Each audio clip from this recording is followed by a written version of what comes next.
let's see.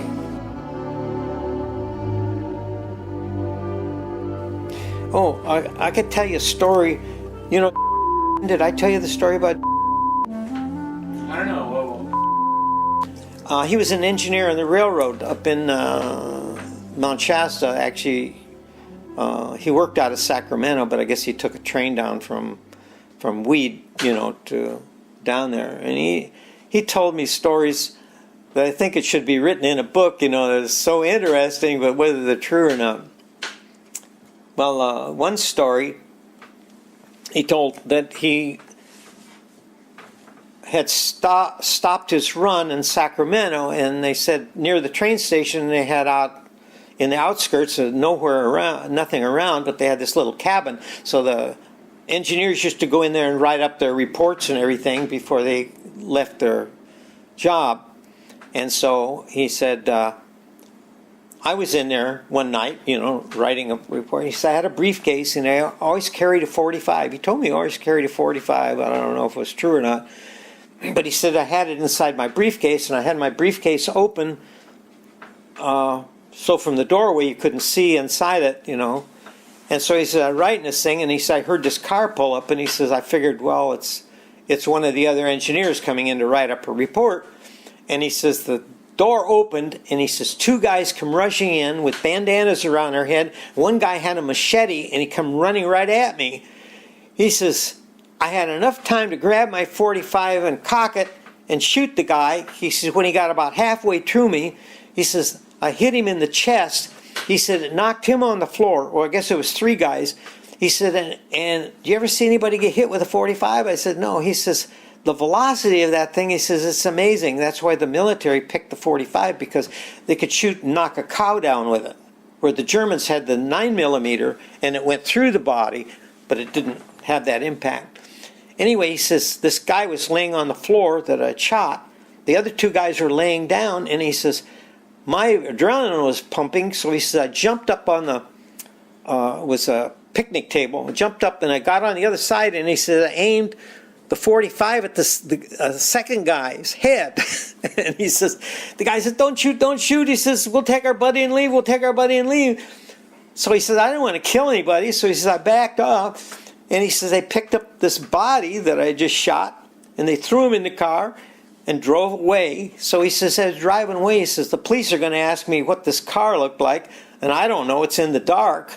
So he says, I fired a 45 round into the trunk of the car.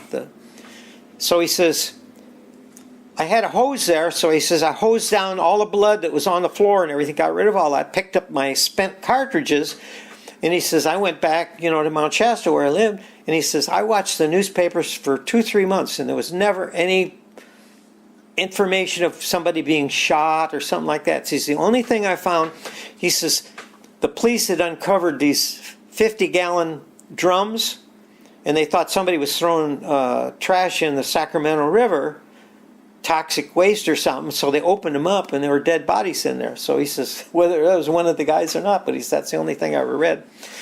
Then the other story was even more amazing.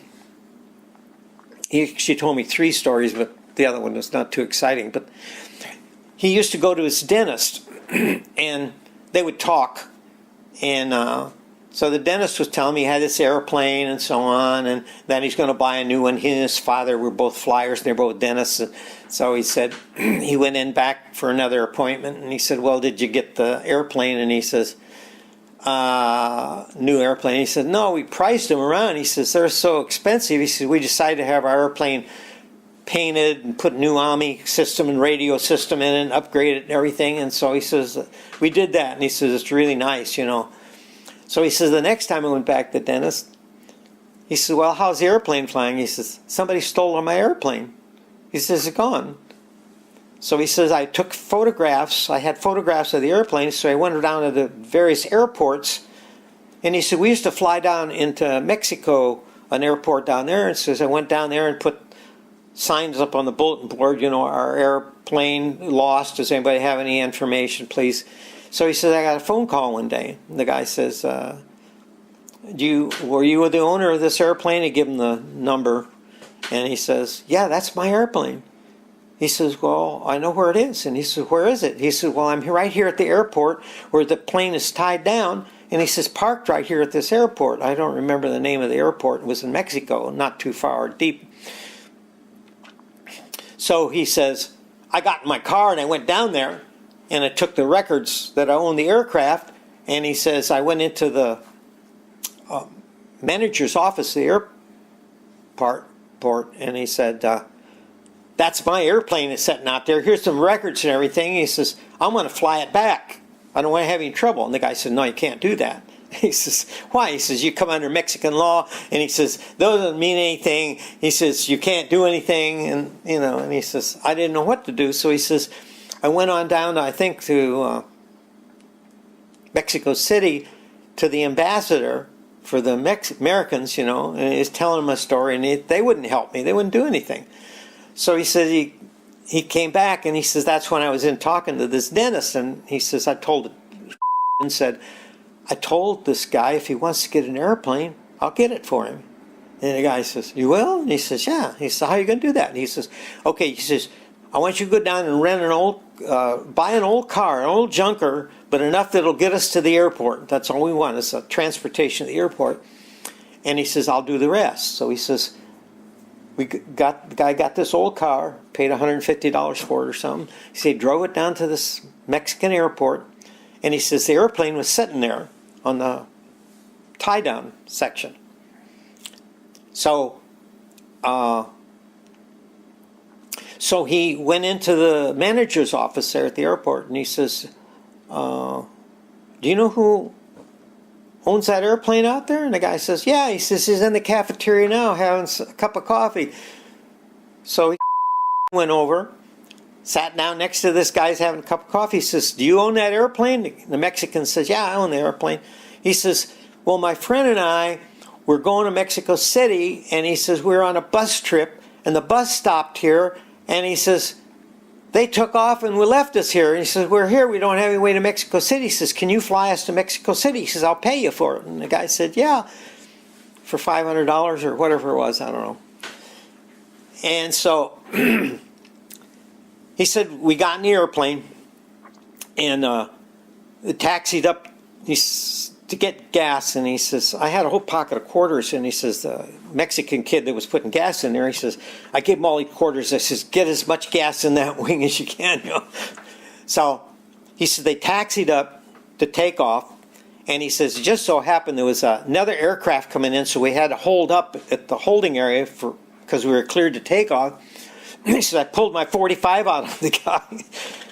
And he says to the dentist that was in the back seat, he says, get some of that duct tape out of my bag. And he says he duct taped this guy's hands together. And I don't know if he duct taped his mouth or not. And he says, told him, take your wallet out, because he had paid the guy, I guess, some money, and put it on the dashboard. And he says he kicked the guy out of the airplane, and they took off. And he says, I knew that if they reported the Mexican air protection would fly no further than 200 miles out to sea. So he says, I flew as close to the ground as I could, 200 miles out to the ocean. Then I turned and headed for the United States. And he says, I'm looking for some maps which had radio frequencies for the different towers and so on. And he says, there wasn't anything in there. It's all gone. So he says, I got on the radio, and he said, I was able to finally get a civilian flight that they're flying in the United States and talk to the captain, and he gave me the Omni frequencies to set to fly it to the Browning Airport, I think he said. So he says, I called Browning. He says, we're coming from Mexico. He says, we have a problem. He says, I want you to have the police and I want you to have the customs people there when I land. And so he says, when they landed, they told a story to the customer people. He says they kind of threw up their hands. He says, oh no, you caused an international incident. What are we going to do with this?